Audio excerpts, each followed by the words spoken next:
3Miga oleme meie saadetes mitmel korral rääkinud akende päikesekaitse kiledest. Seekord aga võtame teemaks turvakile. Milliseid klaaspindasid saab ja võiks siis turvakilega kaitsta?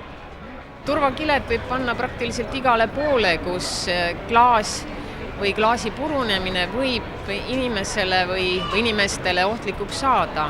Olgu see siis koduses või töökeskkonnas või siis ka näiteks kaubanduskeskustes, kus on väga palju klaaspindu. Turvakilet, mida meie siin täna pakume, on siiski pigem mõeldud nagu läbipaistvatele klaaspindadele.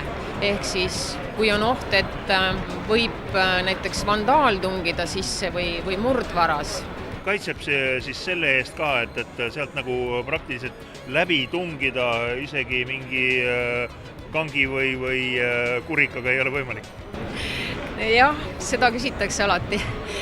Põhimõtteliselt asi oleneb sellest, kui palju on sissemurdmiseks aega. Ütlemegi siis see, et mida põhiliselt turvakilega me müüa saame, ongi see, et me müüme aega. Et see on nagu asja mõte. Tuleb ette mõelda. Kui keeruline juba olemasolevatele pindadele on turvakile paigaldamine? Turvakile paigaldamine on suhteliselt kiire ja lihtne. Olemasolev aken ei ole vaja klaasi välja vahetada. Kui on tegemist tugeva konstruktsiooniga raamiga ja raam on korralikult ka hoone ava külge kinnitatud, siis saab seda sama klaasi just turvakilega teha nii killukindlaks kui ka murdvarga kui ka plahvatuskindlaks. Lihtsalt oleneb sellest, milline kiletüüp valida. Kas me saame nurgakiviga testida, kui tugev üks turvakile on? Jaa, me oleme sellega arvestanud. Ning nüüd hakkab siis selle teema kõige põnevam osa.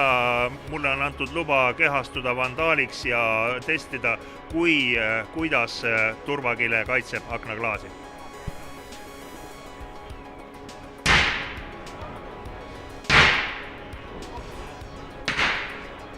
Nagu näete, vaja oli 3 lööki, ma järjest muidugi hakkasin tugevamalt lööma. Klaasi sain katki, aga killud jäid kõik oma kohale ja kui ma tõepoolest oleksin nüüd vandaal ja peaksin siit klaasist läbi minema, siis ilmselt tükk toimetamist on veel.